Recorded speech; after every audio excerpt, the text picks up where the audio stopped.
3, 2, 1.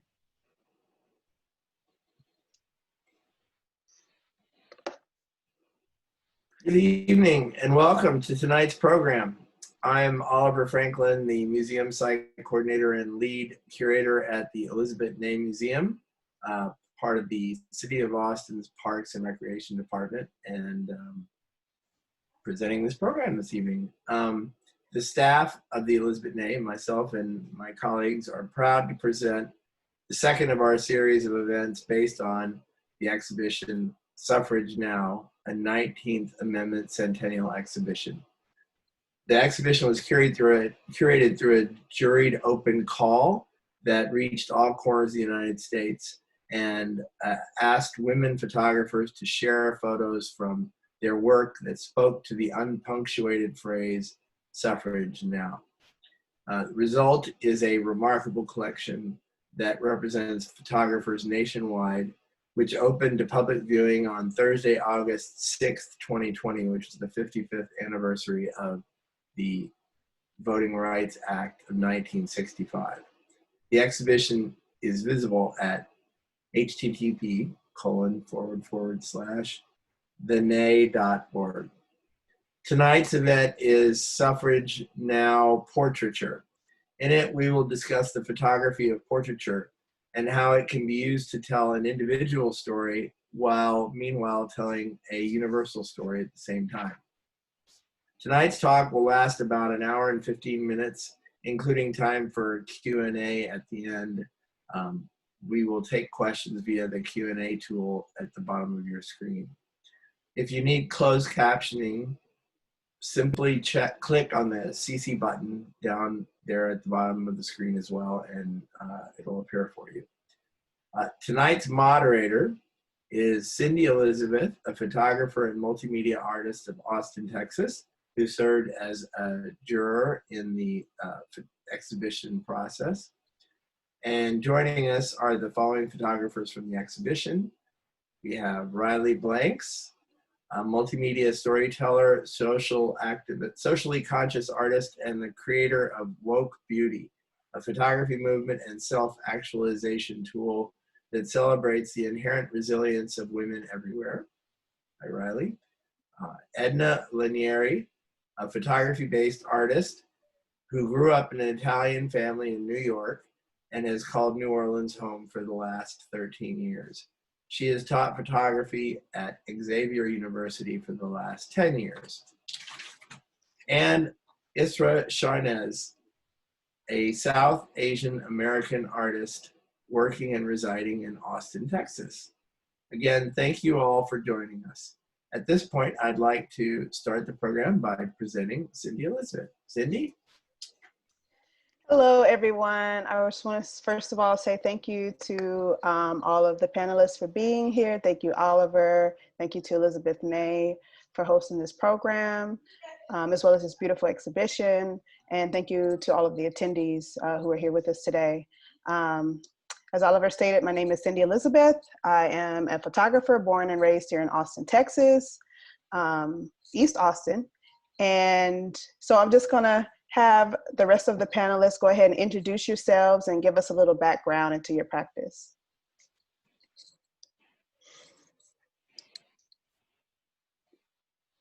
Well, I guess I'll begin. My name is Riley Blanks. I am based in Austin, Texas. As Oliver so eloquently said, I'm a photographer, I'm a writer, I like to say multifaceted artist because I do a lot of things. I have a business called Woke Beauty. It's actually a photography movement rooted in photographic therapy. It basically addresses a pain point in the industry. So I really look to work with women beyond photography, get to know them, get to know their soul, and then bring that out in sessions. It brings me a lot of joy to share space with them and to share space today with a few other incredible artists. So thanks for having me.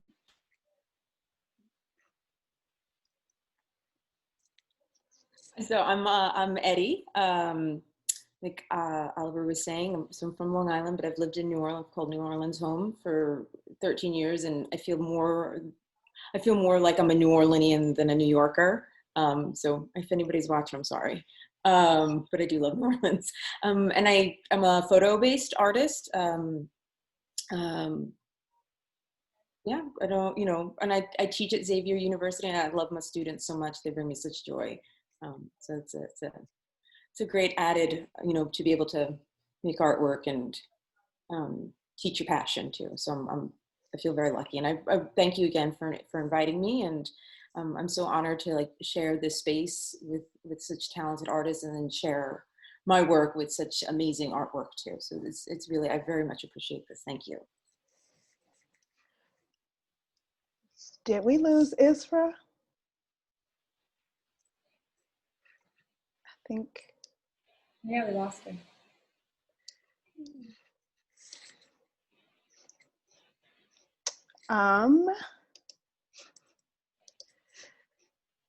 Well, I guess while they work on that in the background, we'll go ahead and move forward with our discussion. And we'll catch back up with her when she's able to join again. So I wanted to begin our discussion today talking about the images, your portraits that are part of the exhibition. So I wanted to know if, each of you could introduce us to your portrait and talk to us about how it responds to the question of suffrage. So how about we start with Eddie? Sure. So the image that's part of the exhibition is called Gina. And she was actually somebody that I knew. She's a professional boxer, or she was at the time a professional boxer. I think she's since retired. I think for me, and I think I'll be talking about the series a little bit. But boxing is a male space. And it was only in 2012 that women were allowed to officially box in the Olympics. And it's always been a male-dominated sport. That was the one remaining sport in the Olympics that was not inclusive of both genders. And so I think of I think of suffrage. I think of this idea of fighting for your space and fighting for your voice. So that's, when the call came, I went, this is women fighting for, they're fighting for their space. They're fighting for so many other things, so many, just making space for women in boxing too. Like I said, is such a male dominated space. So, yeah. Yeah, I love the concept of the way in which she's taken up space in this arena. And as I've spoken on this image before, I really love her entire demeanor just speaks, I belong here and this is my space, and I'm claiming that space. Oh yeah. Oh, and that was Gina. She was wild, but she's I think she was 5 foot, and she was just, so you knew when Gina was in the room. Mm-hmm. Oh, great. I love her subtle fist too. It's very, I just noticed it. It's very subtle there in the corner. So. Yeah. Thank you.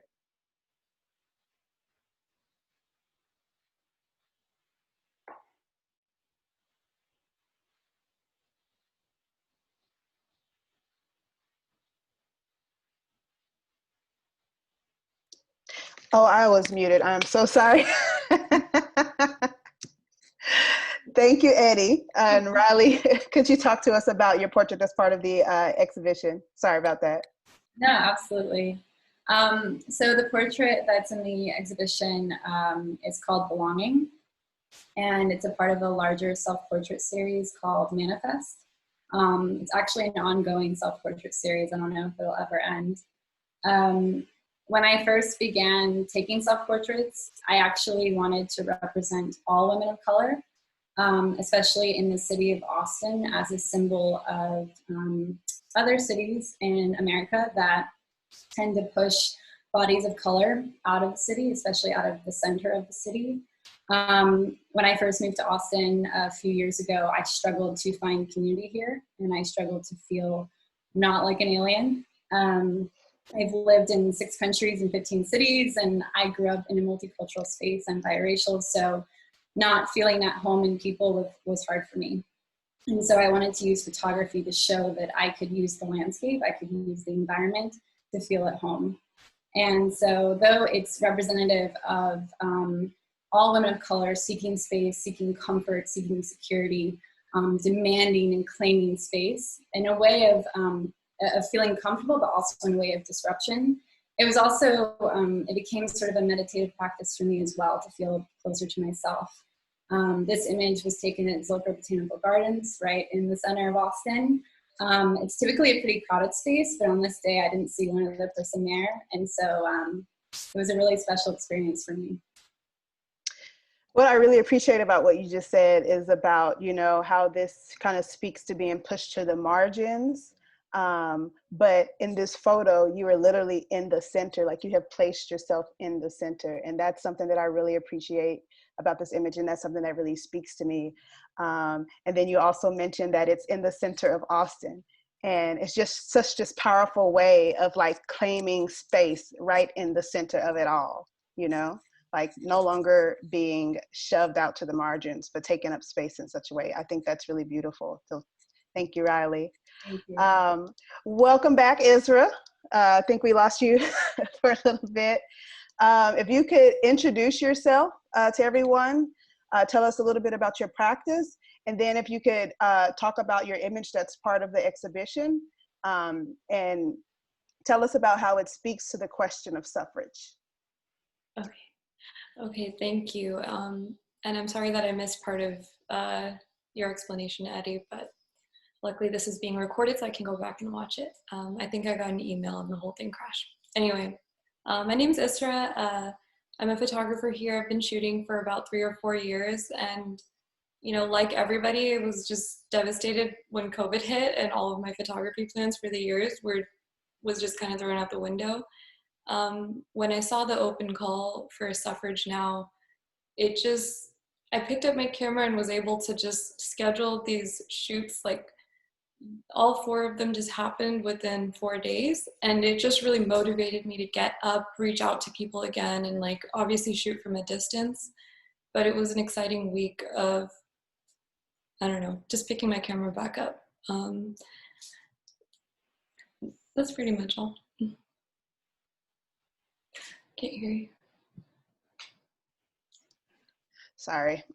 Could we have the image shown? That's part of the exhibition. Yeah, so this, would you like me to speak on this photograph? Yes, could you speak on this photograph? Yes, I can. So this photo is of a very talented fashion designer. Her name is Hael. And she and I had never met prior to this shoot. We had been kind of introduced online by a mutual friend who just said, hey, you should know each other. And I think the deadline for this Suffrage Now got pushed out like a month. But initially I thought the deadline was a certain day. I really wanted to find representation from all sorts of different communities. And like Hael hadn't worked with her, and it just made me excited to represent, you know, Latinx woman. Contacted her, told her about the photo that I wanted the photos in this series to be based off of, and showed her like the Asian image, which maybe you can pull up.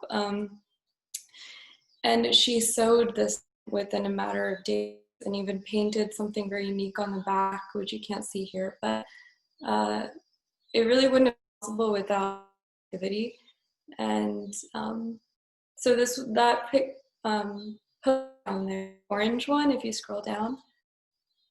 Yes, so if you Google women's suffrage movement, this is one poster, this is probably the first result. And so that was kind of like in my process, was Googling that, coming across this image, and I fell in love with the way she's just exuding femininity, but it's nothing with necessarily like anything other than her poise and her composure and the beautiful like moments around her.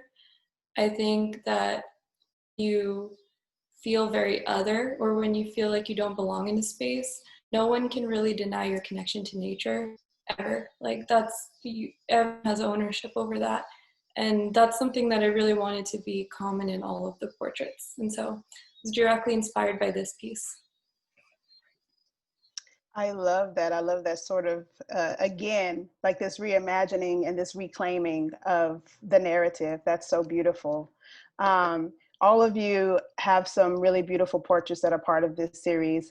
And so I wanted to ask you next about, what do you believe the what do you believe the power of portrait photography is? In other words, what can portrait photography accomplish that other forms of photography may not be able to accomplish?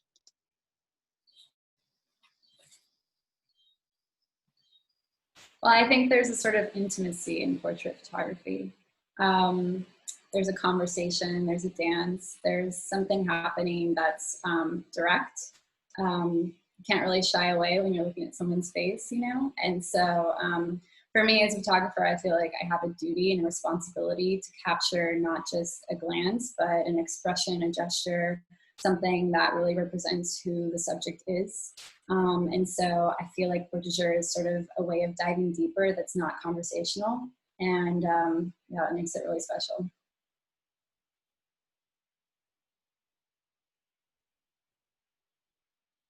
Yeah, I'll piggyback. For me, when I was thinking about it, it was intimacy. It was the that you can't, when there's somebody's looking right at you, it's you have to look back as a viewer. You have to look back, and so there's both an intimacy and a confrontation that goes on that I think is powerful. I was actually thinking, when I was thinking about this question, the first thing that actually came to my mind was what would it have been like to see the daguerreotypes for the first time? Like actually seeing that sort of, the first time to ever see a photograph, but then it's on this very small, shiny object that you're reflected back. So not only are you looking at somebody, but you can catch glimpses of yourself in there as well. And I think that's also the power of the portrait, is that you're embodying parts of yourself as a viewer onto the image as well, because of that human connection. That's what I was, but yeah, it's the intimacy, like Riley was saying.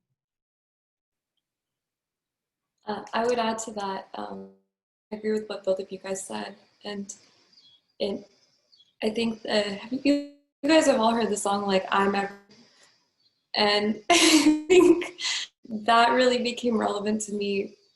Photograph other people and just women and people you see yourself in, and getting close to them, getting to know them. You can really harness a lot of energy from that experience, like especially when I'm sure you're really like editing the photos later of those people that you've come to really love and appreciate and work with. Fulfilling, and it gives you energy, and it's just a wonderful exchange. I have a friend who's a photojournalist, and we talked once about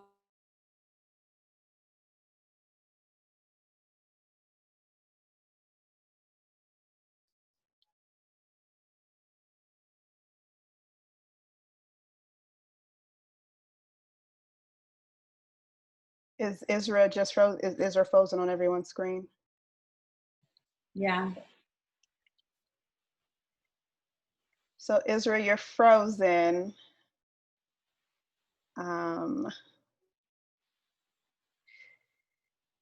She was saying such good things.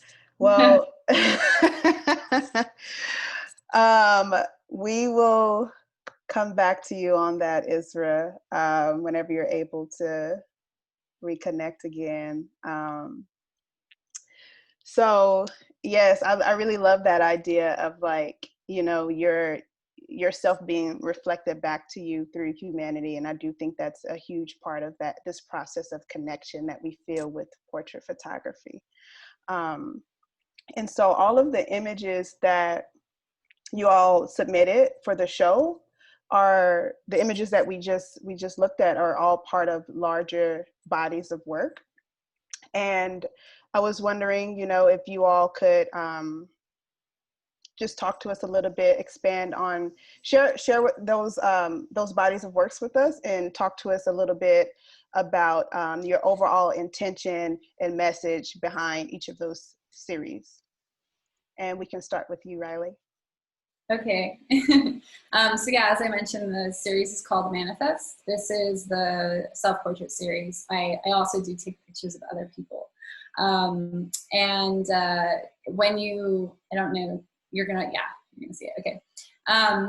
So yeah, all of these I took completely by myself, which I remember when I first showed the series to my mom, she was like, so you took these by yourself? And I was like, yes. She's like, so by yourself? But yeah, that was part of the obstacle for me, was finding a way to be from all these sort of distances and not have to like run from camera to space. So yeah, once I figured that out, I found a lot of freedom. But again, this series is really about claiming space. It's about disruption, but it's also about assimilation, and kind of how those sort of like are in conversation with each other when you're trying to find your place, not just in a city, but in a community and in a society. And so all of these images are kind of representations of different things, and there are a lot of sort of different conversations at play. I was also kind of playing with the act of like Black bodies as commodity, Black bodies as objectification. And so like minimal clothing was really important. Because I wanted to find a way to maintain my innocence and claim my body without performing for the viewer. Other components, I really wanted this to have sort of a brightness to it, a hopeful sort of like rim around it, but I didn't want it to be fake or superficial. So I wanted the images to have texture, and nature was really important. All of them are outside. You can see too, I'm kind of playing with like being outside, but being inside and breaking through that sort of like wall of insecurity or sort of like detachment. But yeah, like the one you just showed too, all of these you can kind of see like if I'm wearing clothing, it's supposed to somehow blend with the environment. Being biracial, I oftentimes feel like a chameleon, like I have to kind of alter my state depending on who I'm with. And I grew up all over the world.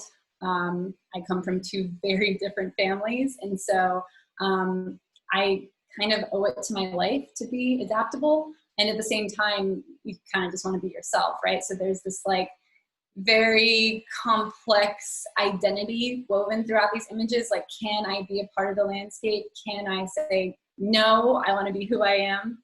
And, you know, hosting sort of events and building community in Austin, I've also, you know, been asked oftentimes by women of color, like, how did you find your community here? How did you find your network here? And, you know, the answer is always, well, it wasn't easy. It was a lot of like, yes, a lot of yes, yes, yes, let me show up. But what's funny is in these images, I'm alone, right? Like I'm showing up just for myself. And so there's also sort of this notion of self-compassion. And that's something that I'm constantly working on still right now. So weirdly, this was like very much for the collective, but I found through the process that it was also for myself. I love that. Self-compassion is so real. It is a journey, but it is definitely something that we all owe to ourselves. I wanted to, something else that I noticed the nature, and I did notice, you know, how in a lot of these images that your attire kind of blends in with the background. I love this blue against the water. Another thing that I noticed was that in the majority of the images, you aren't making direct eye contact with the camera. Was that intentional? That's a really good point. It's funny, the one with the leaf, I was really bummed that the little part of the leaf fell. It's like, no, that's not the one. I wanted my full face to be covered. It's called Chameleon. So it was like, this one was like, I'm literally blending. And then I was like, well, that's kind of interesting. You know, there's sort of this battle with being front stage and behind stage, you know? And so you kind of get like a peek behind the curtain there. But yes, it was intentional because, again, it's that really desire to not perform. And so if I'm not looking at you, I'm not here for you, you know, I'm here for it. I'm here for the concept. I'm here for the people, you know? So yeah, that was really important. Oh, you're muted. We can't hear you. I keep doing that. I It's a just need word. to stay unmuted. I'm trying to be good, but then I keep forgetting that I'm muted. Sorry about that. Welcome back. Welcome back, Isra. Sorry that you were cut off. Now we are talking about those larger bodies of work that your image that's part of the exhibition came from. So I'll let Eddie go next, and then you can come in after Eddie. Great, thank you. So the body of work that this, first I wanted to say, Riley, the images are just, they're lovely, doesn't do them like, you know, like they're enjoyable to look at, and they're really lovely. So thank you for sharing those. So anyway, the work that, the body work that this came from is called Southern Belles. I wanted to play on that term, the title plays on the term. So these are amateur and professional boxers from Louisiana and from Texas.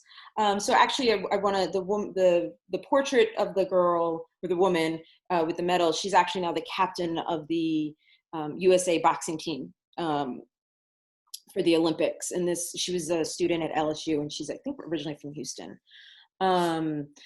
So where this came about was my grandfather,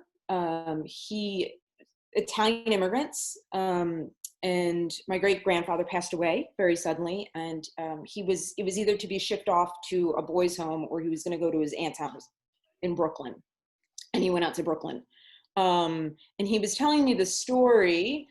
So this is like the 1940s. And he was telling me the story that, like, you know, all the Italian guys in the neighborhood would get together and they would box. And then, you know, at 16 or 17, he shipped off to go World War II. And so he's fighting in World War II, and it was unsettling, because here he is as an Italian being forced to prove his Americanship by fighting other Italians.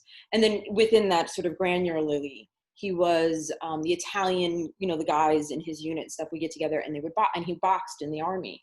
And I grew up in this huge male Italian, like they outnumber us 3-1 in my family. So this is just very large male Italian family.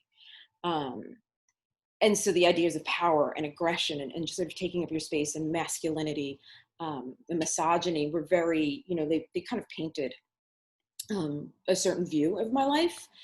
And then to get into the boxing, you know, so for me, I actually started boxing with them, which was great. I loved it. It was enjoyable until I got one of my eyes, like I got rocked real hard, and I went, "Ooh, I'm a photographer. I may not be able to get in the ring anymore." But it was, you know, it was just wonderful. So a good example of like this idea of taking up space and like ownership of where you're working. And then so Gina was on the heavy bag, and she was doing her drills on the heavy bag. And we were, you know, it was a public gym. It was a public boxing gym. And here she is, like she's getting ready for a fight.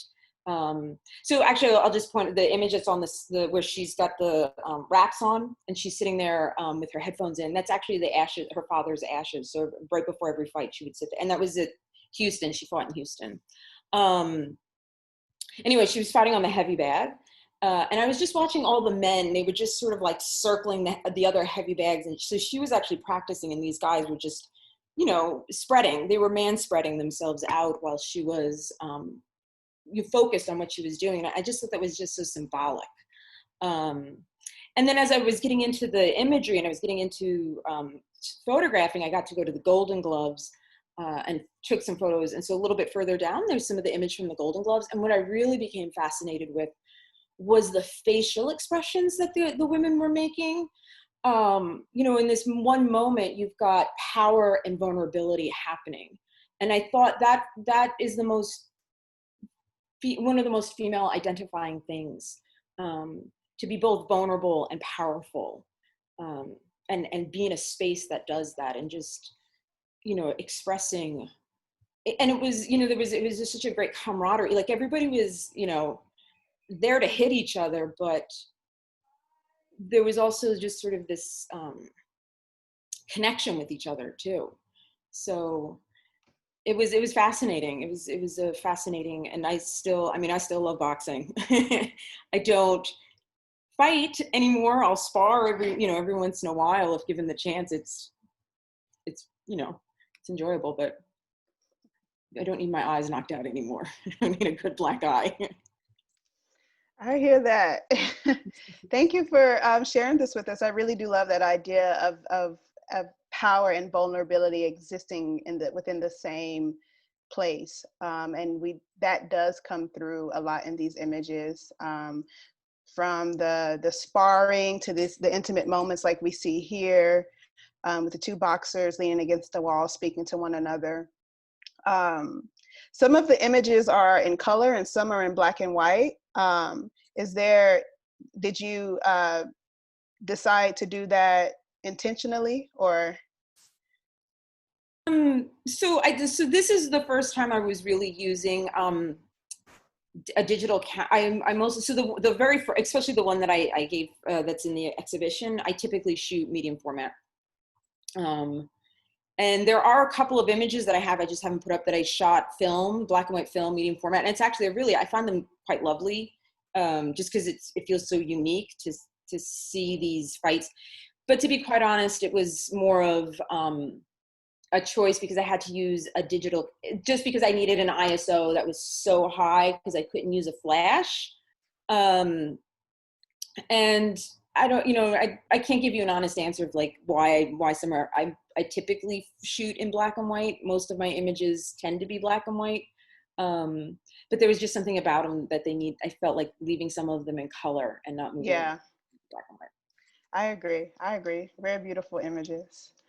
Isra, could you talk to us, share a little bit with us about your Color of Woman series? And we'll pull some of those images up to share with everyone.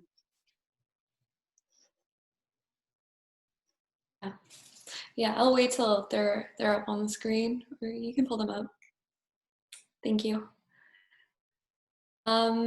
Yes, so the title of this series, Color of Woman, this was one of the first times I came up with the name of what I wanted to do before the concept came along.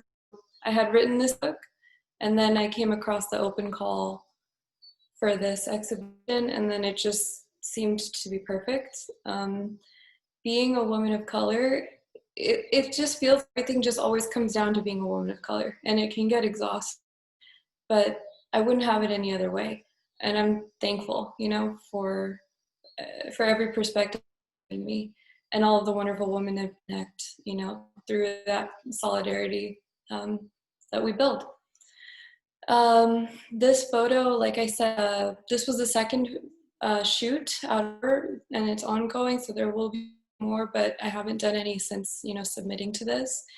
It was shot in East Austin, and we hadn't had the location of time. Like I said, I hadn't met her. It was just very organic. We planned a lot, but then we just met. We're like, okay, I like this spot. Let's use this big white background. And we waited for the wind to hit and just got the shot.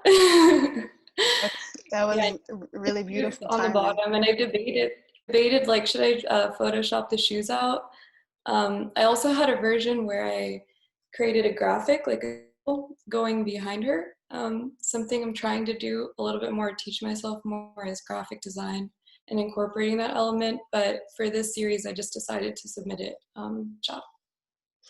No, I love it. It's she's elevating above above the ground, and I think the shoes add a nice touch. Could we pull up some of the other images from this series? Yeah, and that poster, like I said, that was the start of it all. And my goal with each of the shoots was to get at least one shot where all of the women are recreating that pose in some way. So it started with the very first shoot of the ones I did, and this is a really talented artist named Cassie Berry. Since this was actually the first time I met her too. We had met at like a birthday party 2 years before or something like that. And then I was looking on Instagram for people. I reached out to her and she reminded me where we had met initially. So it was just like a lucky coincidence. Again, I used the same stool, and we used East Austin again. This shoot, Cassie ended up opening up to me about her experience with gentrification. She's also raised in Austin, and her father owns a home here. And since shooting this, she and I have started working on documenting more, and that's a really beautiful thing that came out of this shoot that never went without you guys putting out this open call. So that was really exciting. And overall, like, the point of all of these was the poster that they created in 1920 to targeting women the right to vote was targeted toward women. Like, it's a white depicted in the photo, and it was for white people to view and to steer their opinions. And the purpose of creating that pose using women of color is to speak to modern day, like, people in the present, using that powerful imagery of wonderful pose, but this time putting a woman of color in the center of it. I mean, the suffrage movement, as we saw 100 years of women having right to vote, we need to recognize that it's this 100 years of white women having the right to vote. Black women, Latino women, Asian women, Native women were, and men too, were excluded from the 19th Amendment in many ways. And even though they fought really hard in the suffrage movement and did a lot of groundwork, and even just speaking about, like, the American government, a lot of what we call revolutionary and the things about independence were taken from Native ideals. And just overall, like, what I hoped from this series was, as we celebrate 100 years of suffrage, just let's not forget the exclusion that happened in the past and continues to happen. And at the same time, I want, you know, girls all over, people all over, to look at these and just, you know, any empowering photo and just say, like, you know, she's a part of this. One more thing I would like to add is I'm Muslim, and Muslims have some of the worst voting turnout in the country. And I remember coming across that statistic years ago and just being so disappointed that, you know, we weren't going out and voting, even though we had the ability to. But when you really think about it, you start to realize how we are left out and how we are made to feel other constantly. I mean, I was in first grade when that happened in the East Coast. So I grew up around just constantly, you know, with an Arabic name.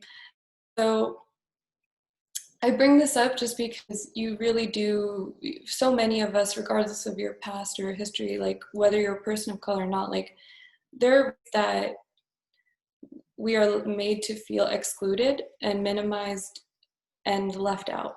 And if you have the right to vote, like, you should exercise it, because so many of, you know, in the past didn't.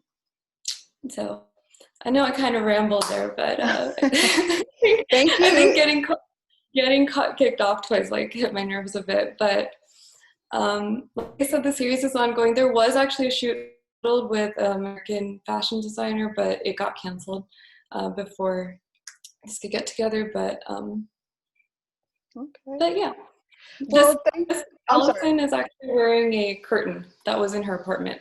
Oh, nice. So I told her about it, and she just grabbed the curtain and came and met me, and so it just worked out. Nice. I love that. Thank you for sharing this with us. I mean, I think this is such a really, it's a really powerful series, and it is a very important piece of the conversation. So thank you for sharing this with us, sharing your images and sharing your story with us as well. I want to remind everyone that if you have any questions, submit them to the Q&A box at the bottom of the screen. We will be answering questions towards the end, as many as we can get to. So we are talking a lot about identities, and I wanted to each one of you to kind of, you know, touch on how your identity informs the work that you do, the type of work that you do, or the projects that you take on. And Isra, you can go ahead and start. Okay, so the question was, how our identities inform our work? Yes. Okay, I'll start with the reason I got into photography is I was, you know, working from home, and was in a new city. Went from like having a really vibrant college life to just being here in the middle of Austin, like not knowing anyone. My sister came to visit me, and she has this amazing personality and presence, and I started following her around with a camera and discovering Austin that way. And at the time I hated being photographed. I really, really hated it.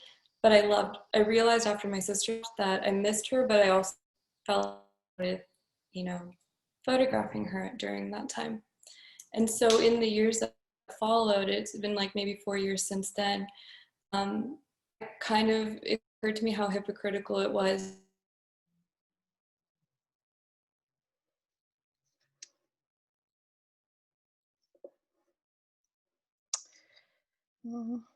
Isra, I don't know if you can hear me, but you're frozen again on our end. So we will loop back around to you, and I'll check in with Eddie and Riley on this question. If you all could give me a little information or insight as to how your identity informs the work that you do. I'll start. Yeah, so I call myself actually an identity advocate. I think it's crucial that all of us, like whether we work in a creative field or not, I think really we're all creative, consider who we are and where we come from and how that informs what we do and how we behave. I think identity is really interesting. Like, what do you consider as a part of your definition? I think it's oftentimes who you are when you're alone, and not always who you are when you're front-facing, forward-facing. I think about this a lot. One of my favorite quotes, it's by a Greek philosopher. He says, "Change is the only constant," which I think is really interesting. So we're always constantly evolving. And I think photography is really important because it's essentially legacy. You know, it's what we can hold on to. And so I like to think that by taking pictures in a way, I'm creating invisible stamps for people. I think it's really important to note that Black people have not always had the freedom to write, from Jim Crow to incarceration to traditional education. We have oftentimes been robbed of the act of documenting, whether in literature or in art. And so to be a woman of color, to be a Black photographer, and to have the privilege to take pictures, I think that is just such a blessing. And so I think it's my duty to really hold that in high regard. So everything I do with the camera is deeply, deeply related to who I am as a person. Writing is really important to me too. I feel like in a lot of ways, writing is like my active, like more like masculine side, and photography is my more like meditative, like feminine side, and they kind of work together to pull in the viewer. I think oftentimes when you look at a picture, you know, there's a little bit of wonder, a little bit of mystique, and I think writing can really help to clarify and like crystallize imagery. So I find that really interesting because I don't think you can always necessarily describe an image like literally, you know, but there's something going on in the artist's mind, right, that you're trying to sort of say vocally so that the viewer can get more.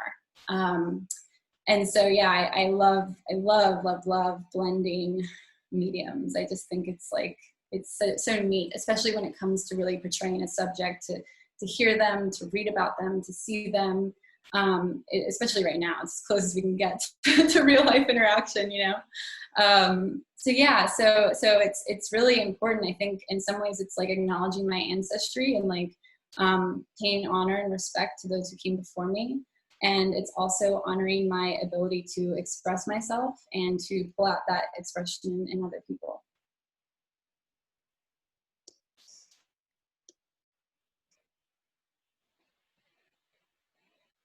You want to let Isra, you want to go so you can finish what you're so I don't want to interrupt because you were in a nice. Yeah. Oh, that's okay. Thank you. Sorry, Riley, for popping in there while you were speaking. Yeah, it's okay. I just switched computers, so hopefully this one doesn't do the thing where Zoom keeps crashing. I think all I was saying is that I realized at some point how hypocritical it was that I was asking to photograph other people all the time. But then not having the courage when you meet other photographers and then they ask you and you're like, no, like I belong behind the camera, and like anytime I come across a photographer now, I'm always really compelled to be like, let's work with each other. And I love shooting and handing off the camera between other photographers because honestly, like, as you can see from Riley's photos, like you develop a different understanding of how to pose, and you can incorporate that, and it becomes a fun process. And tying it back to the original question, which is, I think, how does it inform our work, is just a lot of it just had to do with building courage in myself. I didn't know what was driving me every time I picked up the camera, but something about it was moving me. And anything that can move anyone, whether it's like a viral TikTok trend that everyone's getting up and dancing to, or, you know, a fantastic image that just gives you like energy, anything that can mobilize a person, especially a person who feels stagnant or, you know, left out or invisible, is amazing. And that's what I love about portrait photography, is especially convincing people of color to be photographed, because so many of the times, like, we're not in the photos, we're not in the movies, we're not in the advertisements, you know, we're nowhere, but we're everywhere at the same time. Like, you see us all around here, but where are we? There's like a new alcohol poster or billboard on the side of I-35 for like, you are what you drink, and it's like, you know, a woman doing yoga, and it's just like, I drove by that the other day, and I've been thinking, like, I should do a series on yoga, you know, South Asian, like bring it back to like India or whatever. And I drove by that and I was just like, yeah, I'm just gonna do it, because we're just being left out, and it's really unfortunate. And so, yeah, to answer your question, that's all. Thank you, Isra. Thank you. So my identity, so I think what, like saying before, that, you know, growing up in this very, excuse me, male dominated family, being a woman in an Italian family, excuse me, you know, my earliest work was always just exploring what does it really mean to be feminine, because I was taught that what power looked like was very masculine, and to mimic that if I wanted, and not understand what a powerful woman could, not to say like, but the sort of like the femininity of it all, because I had to always, I mean, I had brothers, I have male cousins, I was just always like owning space. And then also just being from, you know, a family of immigrants of Italian heritage, and you know, you never, you know, I lived in Italy, and amongst my friends, you know, you never, there's always this like, oh, you're Italian, but, you know, going over to Italy, they're like, oh, but you're Italian American, you know, like there's this like, and so that's always become really, I'm always fascinated now sort of by these paradoxical spaces. I like that. I like where these, you know, this rubbing up against of two different things kind of find a space, and they're kind of always fighting with one another. They're converging and they're diverging all at the same time. And it's like, which one is it? And that really finds its, I really, like in my work, I'm always thinking about those things. And then just sort of, you know, where, you know, thinking about like my place in my family, my family origin, you know, it is part of like who, you know, my work starts as an internal landscape, and part of that internal landscape is the lens that my family gave me.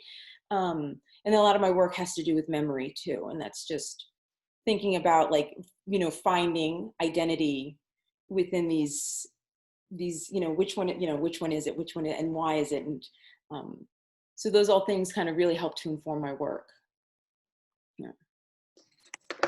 Thank you so much. And so we're gonna go through, we're gonna share some more work with the viewers, and we're gonna try to go through these pretty quickly because we're running out of time here. But speaking of identity, Eddie, I actually that's a nice segue into your Communion of Saints photo series.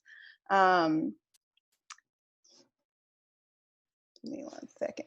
Okay, have to rearrange my screen.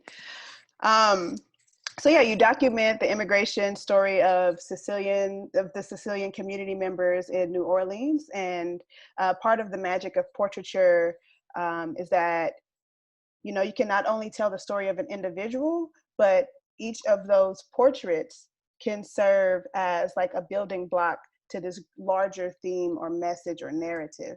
And so I love like the narrative that's formed in this series, you know, from a portrait of a crowned Sicilian heritage queen to an image of, you know, just a man in a polo and jeans against this unassuming backdrop of a fence. And I think you do a good job of, you know, bringing those images together to weave this overall story around identity.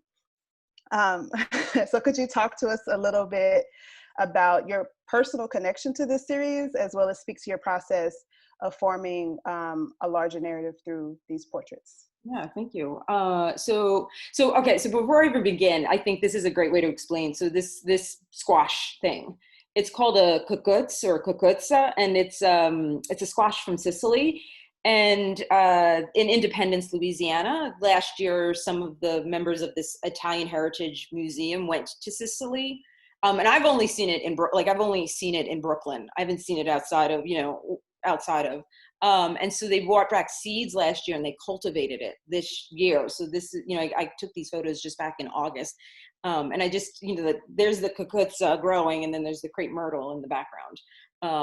And I thought that's a weird way to think about displacement and regrowing in a space that you didn't originate from. So that was a good, but the work is about, I've been thinking about the performance. I think this is like the most personal work that I've ever really dived into. And so my family's from Sicily. We're Sicilian, and thinking about it was a lot about thinking about the Sicilian immigration story to this country, and then how that is juxtaposed with what's going on currently in the country right now with immigration, and where Italians were only 100 years ago. And I really think about like the Immigration Act of 1924. It was to keep people from Asia, Jewish immigrants, Italian immigrants out of the country. It was based on nativism, and it was based on eugenics. And unfortunately, those things are ringing true again contemporaneously, especially, unfortunately, to hear about what's going on in Georgia with those young women, with the forced sterilization. And I just kept thinking about, and I saw like Ken Cuccinelli and the things that he was saying. And then, you'd watch, I grew up watching like mob movies, or like, years ago, like, Jersey Shore. And it's like, what is this performance? Who owns this performance? Where did it come from? Where did it start? And really it's about these Italian immigrants come over, and through stereotypes that travel with them, because they're mostly Southern Italians, so these stereotypes travel with them to the United States. And then the United States pick them up. And then there's a lot of shaming and a lot of laws and a lot of policies that continue to make it unsafe to express an Italian identity. So a lot of Italians abandon their identity. They sort of abandon, and so the memory, and I was thinking about like the idea of this memory of an abandoned space, and how do you recreate generationally later, this sort of displaced abandonment identity. And so this performance comes out of it, and I'm fascinated by that performance, both as as like a celebration, but then why, like what is the true authentic, like within my own family, or outside family, it's, well, this is Italian. If you do this, it's Italian. I don't know, but anyway, so that's all to sort of sum up and wrap up, because I want to make space for everybody else. I've included parts of my family. I've included, people in New Orleans, but ultimately, so this image is the last image. Ultimately, what's going to happen with these images is they're going to be printed on a linen, and then I'm going to be embroidering on them, and they get the gold leafing, and what that's doing. So the finished product of the prints. One, I've been always thinking about individual images and sort of thinking of the print as a geography as well.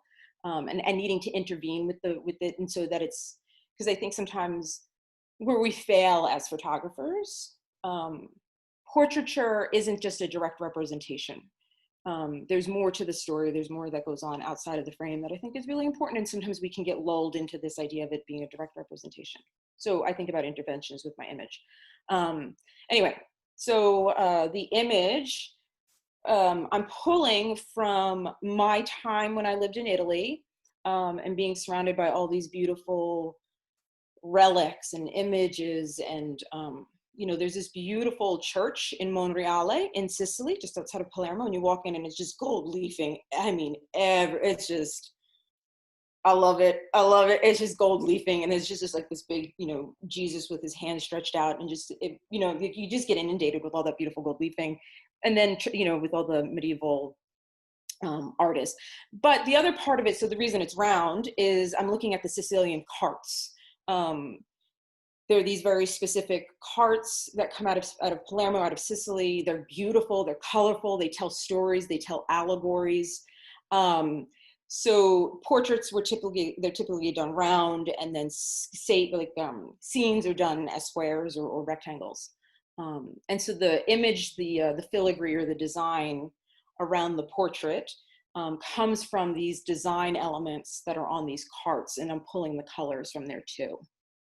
So I think I hope that answers the question. I hope that's under the concept of the project. So I appreciate the time. Yeah, thank you. Thank you so much for sharing that. That was really beautiful. Appreciate your insight on that project and how you weave the narrative. Literally, you're weaving the narrative in the image. I really love that. Riley, so one thing that, you know, after looking through the majority of your images, you know, one thing that really comes through in your portraits is this overwhelming sense of connection. In your self-portraits, the viewer can really see you, like see the essence of you and get a sense of what it is that you're feeling in that moment. And it's also true for a lot of the portraits that you create through your woke beauty business and platform. And by looking at these images, we can really feel connected to the women who you photographed. Could you give us some insight into this work? And as well as, you know, give us some insight into how it is that you are able to create such a sense of intimacy that we're able to connect with the women in such a way, like on a level of just pure essence. Thank you. It's like the biggest compliment, so I appreciate that. Yeah, my process is a bit unique. So I studied at University of Virginia, in Charlottesville. I studied fine art photography, and it was all film. You basically weren't allowed to shoot digitally. So like figuring that out in real life was tricky. I was weirdly like self-taught in digital photography, but the beauty of film is that it slows things down. And I was always fascinated with portraits, and I was fascinated with sociology, really anything that ended in ology. And so I was always kind of trying to figure out in college how I could blend the two. And I found that when I got to really spend time with people outside of photography and then to photograph them, the walls came down. And so I got to literally converse with them, to hear about their lives, to understand their stories, really get to know their identities, and then to kind of pull that out in the image. By that point, like the camera becomes more of a witness and less of you know, an actor or actress. And so then it's kind of just about the subject or the client and myself, instead of this big, you know, giant, like non-human entity between us. And so it's really important for me to invite people to spaces where it can be predominantly just the two of us. It's really important that they come open-minded, and that we can kind of enter into like a meditative space.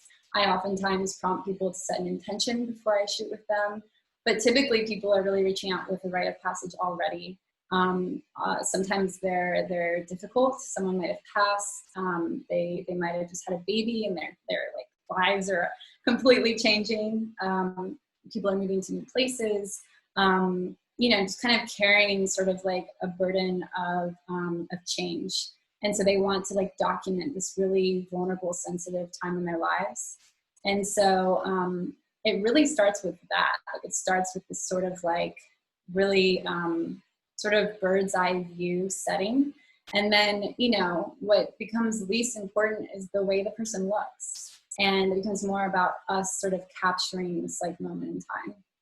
And so, so there's just a lot of care that goes into these images. Woke Beauty was really inspired by my mom and me from a very young age doing my best to affirm her and to celebrate her. And I found that the way I could do that best was through photography. She carries a lot of trauma. A lot of women that come to me carry a lot of trauma. And I believe that it's something that we don't necessarily ever get over, but it is something that we learn to carry with us. And so my photography experiences are really meant to uplift women and to remind them that they're important and that they deserve this space. And it's very important to me, and I oftentimes make myself cry when I start talking about it. But I'm very, very proud of this work. And I might also say that the visuals of women of color is really important to me, but I made it a point to not make the business specifically about women of color, because I wanted it to be obvious that we can have this space amongst everyone and that we can even dominate the space. Instead of saying, this is what it is, it's showing this is what it is. And so that was really important to me as well, to kind of grasp that narrative in a way that was visual and felt, as opposed to said. And so I'm hopeful that that continues to come to the forefront. I also have a podcast that's called Woke Beauty, and so I actually interview women about their lives and about mental health, holistic wellness, different entities that often come to the forefront in these narratives that I build through photography. And I have a column too that's through words, kind of exploring that as well. So it's really important to me, and I think oftentimes our lives really consist of stories, and I think telling them and really giving them acknowledgement is so important. So. Wow, thank you so much for letting us into this process, letting us into your process. I feel like, we can definitely tell by the end result that we see here that this is really deep body, spirit work for the women who are in these images, as well as for you. So thank you for inviting us in. And Isra, so I want to talk to you about your divinity project, super colorful, bright, radiant. So it's one that, resonates with me as it features portraits of people against these really bright, beautiful backdrops, as a way to kind of counter societal norms of what is acceptable in terms of beauty, when we think about skin tone and the color of our skins. You also do a really good job in this series, as well as the previous one that we looked through, of really taking advantage of the background and props in your setting to help carry your narrative along. And so I was wondering if you could speak to us about this project and your process of really just using setting and other just props in your images as a way to amplify your message, because that's also a talent.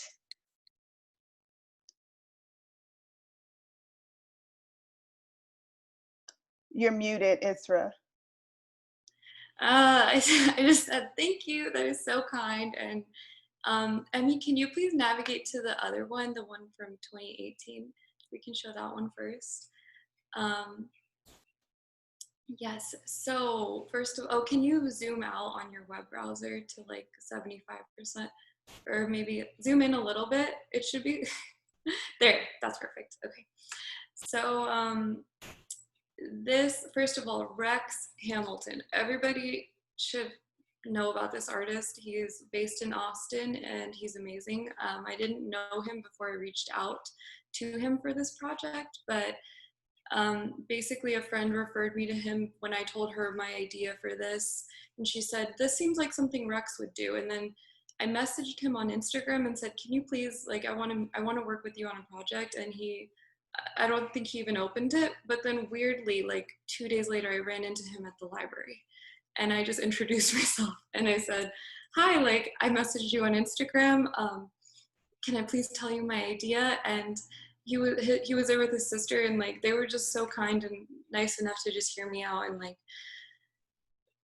it came together. In one night he painted this amazing backdrop by hand, and it was all based on a conversation we later had after the library. We met up at a cafe and I told him about what I was going through that year, which was, it was the first summer I was spending in Texas that I was fully embracing being in the sun. Like, I think I had discovered the green belt and I couldn't get enough of it, and was going all the time, and realized, and you can keep scrolling at me down this and then go to the next one if you want to.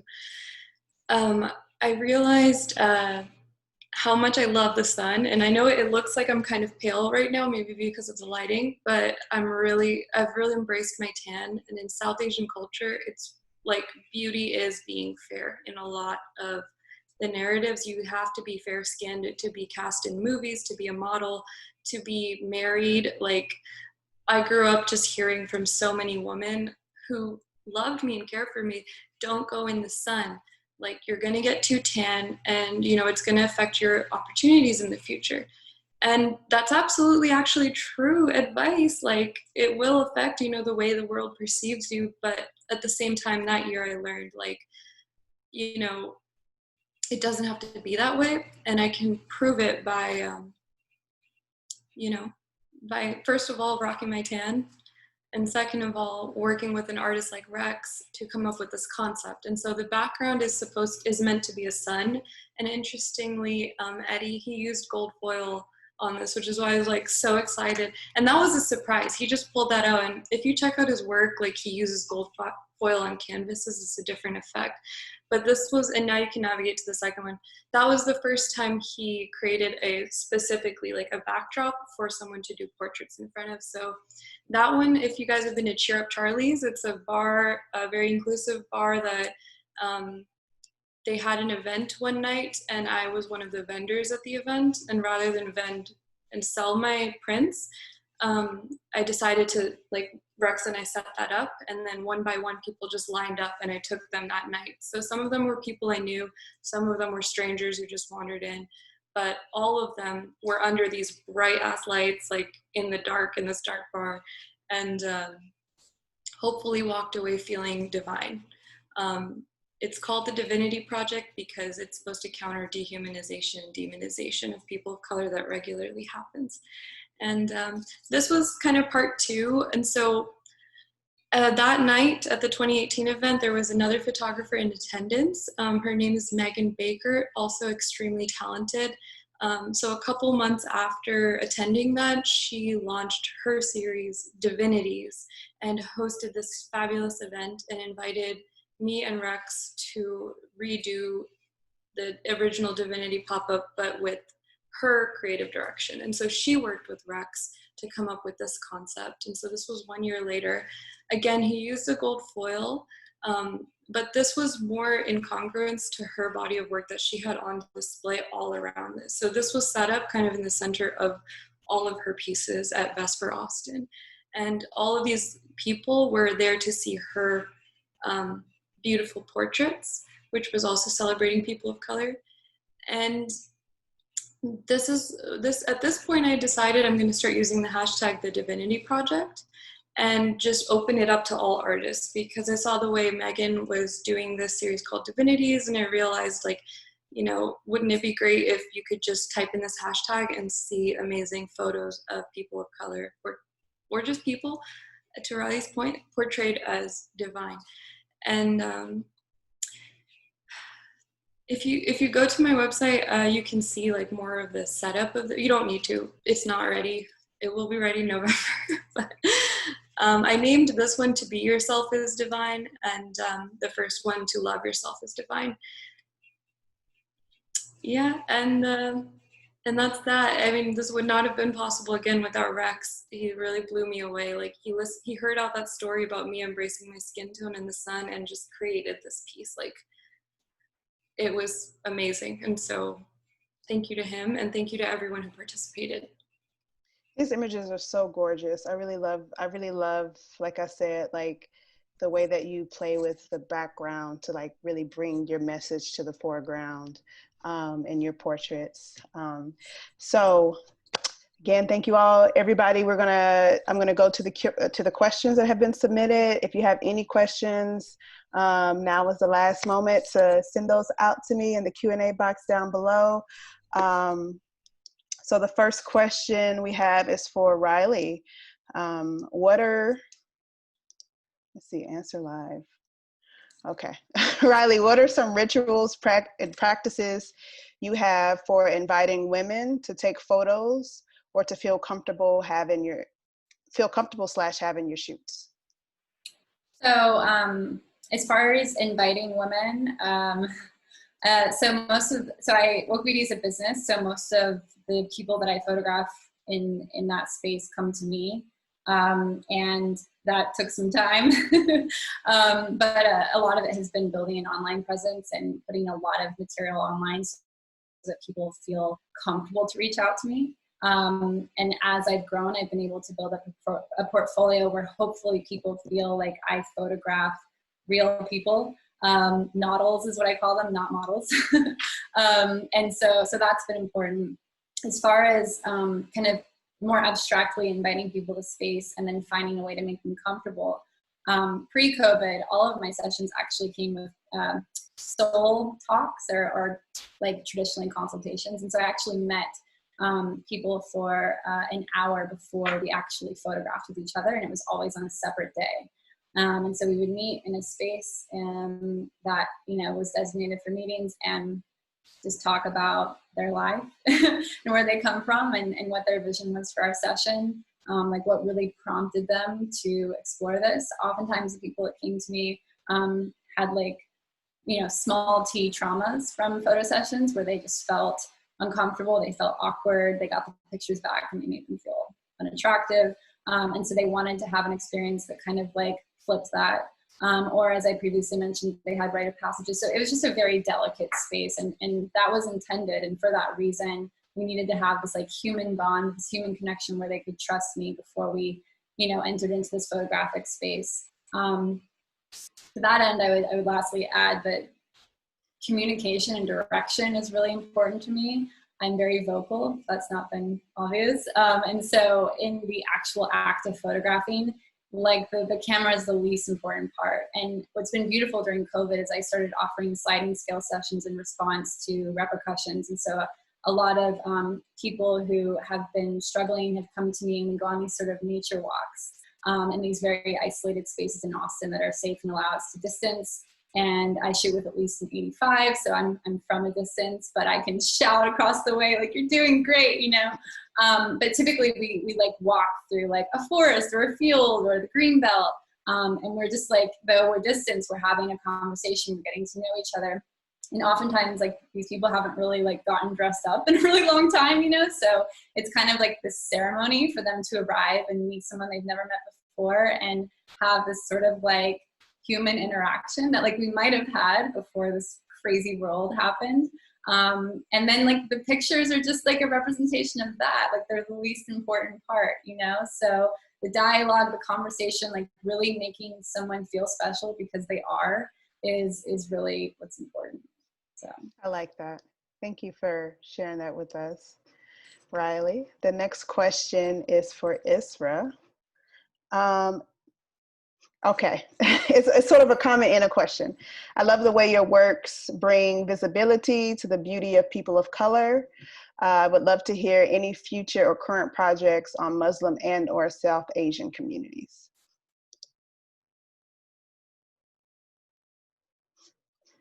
You're muted, Isra. Oh my goodness. Thank you for the question and the compliment. Yes, it's interesting. Like after the, second round of Divinity project, I started reaching out to photographers from different communities and saying, let's form a divinity project series around the Latinx community, and let's do one around the Black community here in Austin. And I was working with these different photographers, and then it occurred to me like, oh, I'm not reaching out to like Muslims or South Asians, like what's going on there. And I realized like I gained so much, I truly gained so much from the amazingly talented creatives of color that, especially the ones who, just Black people, Mexican people who have done the work here before us. And when I say us, I mean like first gen people whose parents moved here from a different country. Growing up, like the options weren't like, you just didn't see Muslims, unless they were like on Fox News, like doing something bad. And so it's weird, like I myself still, despite like all of this work to do this, like struggle including Muslims in the conversation and South Asians in the conversation.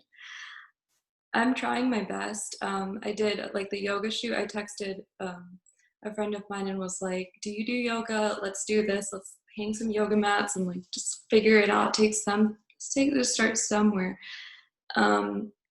With yoga in particular, like it's crazy. Like I've seen my dad doing yoga growing up and I've known about it just being Indian, but going to yoga classes in Austin, it can be like, I'd like to shout out Dada Yoga. They are two amazing Black sisters here in Austin who teach yoga, and I got to photograph them a couple months ago. And that was my first experience, photographing people of color doing yoga. And so I'd like to expand upon that. I think when you can see a photo of someone you relate to doing something, it just gives you the power to go do it. I followed a bunch of like brown makeup artists during quarantine that, seemed to have emerged from nowhere. And now I know how to do my makeup. And, and I really would like to do the same. Like I want to create images of South Asians doing yoga because I've avoided it. Now I'm getting into it and I'm realizing like what I'm lacking is the images. And they're out there. I just need to dig. And part of it is creating my own. So I hope that's my next project. I'll probably announce something on my website in November. Okay, thank you so much, Isra. Our next question is, what are the limits of portrait photography? So I guess we talked about kind of how it shines, but what are some of the limitations?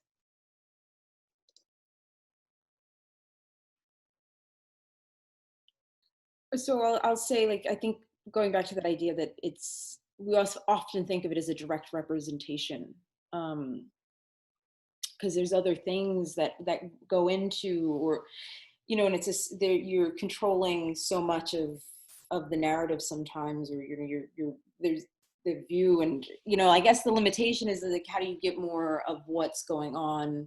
I don't know. I'm not quite sure really I don't know if I'm actually answering that question correctly the way that I want to be answering it. I think you're on the right track. I do. Oh, okay. Yeah. No. I think about that. Like I think about like that idea that it's a so I actually kind of asked this question. I did a talk a couple of days ago, and the audience was international, and I was on a panel with another American, and I was trying to tell them, like, I was trying to have this conversation of like, there's other things that go on, and like when you're part of an in-group, it's easy to sort of nuance those, maybe the unseen things within it. So how do you convey those important unseen things to an audience that's maybe not part of the in-group? And maybe that could sometimes be the limitations of portraits. I don't know if that's the responsibility of the audience or the responsibility of the artist to do as well. I don't know if the artist needs, sometimes do we ask artists to work too much, or do we ask the work to work too much? I don't know. Do we ask the work to work too much? Sometimes we do. I had something I was going to add. Hold on one second. It dropped. Let me grab it. Okay. It's actually this mood board that I made for 2020. Fail. Like, before I knew COVID would be a thing, like all these things are going to happen, and I had to pivot. But this is one of my favorite quotes about photography. And Eddie, I love what you said about like how sometimes you can't get it all. And it made me think of all of us right now. Like we have these screens, but like there could be chaos like there is in my office because I'm redoing the space and like it's insane. But you know, I kind of curated this little window. And I think that's kind of like portraiture sometimes, like it's just a little peek, it's a little window, it's not the full picture, you know? And that made me think of that. But my favorite quote says, photography is and has been since its conception a fabulously broad church. Contemporary practice demonstrates that the medium can be a prompt, a process, a vehicle, a collective pursuit, and not just the physical end product of solitary artist endeavors. And that made me think of what you said as well. Like, yeah, like it's not just about us, you know, it's not just about the work, it's about us, you know, and I think that's what makes portraiture beautiful. And I think when it's not successful, it is just about the artist or just about the subject as performer. Mm-hmm. And to that end, I think that the industry suffers a bit. It kind of makes me think of how oftentimes people of color become front facing, like you'll splash us in your campaigns, but you won't hire us, you won't give us a salary, you know? And so where is that exchange? Like where is that value, you know? And I think it exists in the collective. So. Yeah, I love that. Thank you both for that. Our last question that we have here, we had another one that popped up. We may have a question to get to the last two, time to get to the last two questions, excuse me. First of the last two, my name is Victoria Renard. I've been a photographer of female identifying and femme male portraits for 12 years in Austin. Do you have a photography group that meets regularly in Austin or online during COVID? I know very few female photographers with ideas like yours here and would like to be able to exchange ideas with peers. Thank you for doing this presentation, by the way, very inspiring. I don't know if that was to anyone directly, but I will leave that open to anyone, to Riley and Isra. If y'all have any knowledge on any photography groups that meet regularly in Austin, or either one of you host anything. I mean, I know that now we're, you know, it's the era of COVID, everything is online. But are there any platforms like that that y'all are aware of that are happening now? As far as right now, not that I know of, Isra might be able to speak to right now. I was hosting events, part of Both Beauty's community building. So, so yeah, not right now, but you know, I think like the beauty of the internet is that, you know, there aren't very many limits. And so I'd love to connect, and I'm assuming that everyone here, you know, is open to that. I think this could be a powerful platform, you know, to kind of lead to that. But yeah, I mean, I know a couple of Facebook groups that kind of communicate. Typically they're just kind of like general photographers. I feel like they're not usually very specific. Yeah, I don't know how helpful that was. Isra, what about you? I would want to shout out this Instagram account, SEMAJ_3. It's James backwards _3. He's a photographer who hosts a photo group called The Sauce Market, and that was the first photo walk I ever went on, and we went all through East Austin, and all these amazing people dressed up and showed up. He hosts those pretty regularly. That one is, you know, it's not exclusive to women, but it is a very empowering and safe space for women in my experience. But aside from that, find me on Instagram, message me, like I'll meet up with you, a group of two, like we can invite people. I think that's awesome. Like I clearly haven't been getting too much social interaction lately. I'm like, you know, I'm sure all of us feel it in some effect, but I would love to get together with more photographers, more creatives, and, you know, socially distancing and being careful, of course. But yeah, find us. There you have it. I would also suggest searching Facebook groups and things of that nature for photography groups here in Austin, or meetups. See what you can find there. Next question and last question is about the time and process of your portrait sessions. Kathleen Greco asks, how long typically are your photography portrait sessions? When I photograph a person in my photo session, it usually takes me about 3 hours until I capture the essence of what I'm looking for in my photo. Can anyone speak about the time and the process? I'll speak to the ones in the Divinity Project because I'm actually like that person. When I meet with people one-on-one, I just take my time and I end up with like 2,000 photos and it's too much. When I do those pop-ups, I give myself 30 seconds to work with that person because there's usually a line. And so it's like two opposite ends of the spectrum. And so I've done the short ones, I've done the long ones, and I've seen people who can do it very, very efficiently and beautifully and wonderfully. And I would just say to you, like, just do whatever you want to do. And whatever you're doing is probably great. And a 3-hour session is, you know, if you have the time for it, do it. So I typically, it depends on the session, but my like sort of experience session typically starts with a meeting of some kind where we actually converse without a camera. So that is kind of the warm up because through that we can kind of build this sort of connection. We have like a friendship, and then when we meet, there's less need to take the time to get into it. So I highly recommend building some kind of connection, even if it's just through email or a phone call, because that way the subject or the client can make you human instead of make you photographer. And then my sliding scales, they're one-off, so they're pretty quick. They're only 30 minutes. And so if you have some kind of online presence, it might be helpful if you really include your process and your philosophy and give people as much as possible so that they arrive in a way that feels more comfortable for them. And then I just say when you meet them, like, I think really showing up fully and with the zest that you have, it really makes people feel like they can chill out a little bit more, you know, and then it's less of an act and less of a performance and more of just like a hangout session. So. All right. Thank you again, everyone. So I would just want everyone to here on the panel to leave us with what's next for you and where people can find you.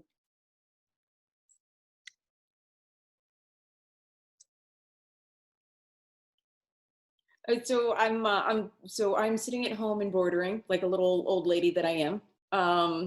That's what I'm doing. That's what's next for me. Hanging with my dog and embroidering. But I'm also I'm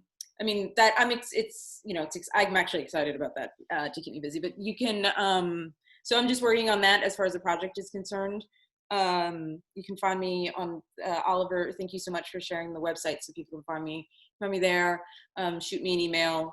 And then I'm not going to change my Instagram handle. I've had it for years. It's Bluebird with a Y 27. There's a long story behind it, but you know, I know it would be easier to find it by my name. But that's my only social media. So, and thank you again. Thank you. I'll go next. I'll just, so I haven't been shooting as much, but what I have been doing a lot of is painting and drawing. And the best place to see that is my Instagram. I usually post on my story of myself painting while I'm going, and I've really, really been enjoying that. Before I was doing photography, I was doing painting, and then the photography just took over my life. But since this year has been slower with all of that, I've gotten back into it, and hopefully I'm hoping to combine the two in the coming months. And so I'll probably share more about that in November on my Instagram and my website. Yeah, so on a personal note, I'm here in Austin with a couple pit bulls and my fiance. We were supposed to get married in April, but we've had to postpone a couple times. Yeah, just kind of doing my best to take care of myself and not feel burnout, which has been something I've been dealing with lately. I think a lot of us are probably feeling the effects of the world spinning around us. I have a podcast that's called Woke Beauty. You can also find my business and portraits online at wokebeauty.com. I have a personal brand, and my Instagram is under my name, which is Riley Blanks. I talk a lot about life and identity there. And I also have a column that I just started writing called Beyond Skin Deep in collaboration with Camille Stiles. And it really explores resilience and beauty behind female visionaries in our community. So yeah, doing my best to just keep telling stories while staying sane. Thank you so much, Cindy, for moderating such a beautiful discussion. Thank you, Elisabet Nay. Suffrage Now. Thank you, Isra and Eddie. This was really neat, and I wish I could like feel all of you in real life, but one day soon. I know one day soon.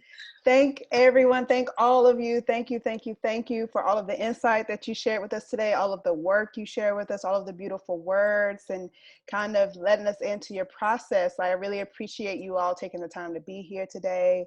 Thank you. Everyone have a wonderful night. Thank you. Thank you guys. Thank you. And be prepared. I may be tapping into some of you guys to talk to my students. So just putting you on notice. Sounds good.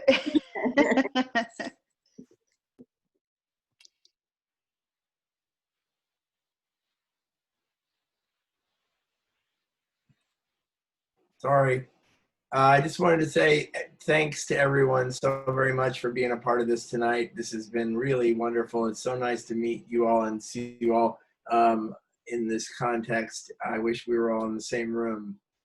But that's kind of a fun thing about the internet too, right? We have Eddie in New Orleans, and she is part of the same room. So we're really grateful for that.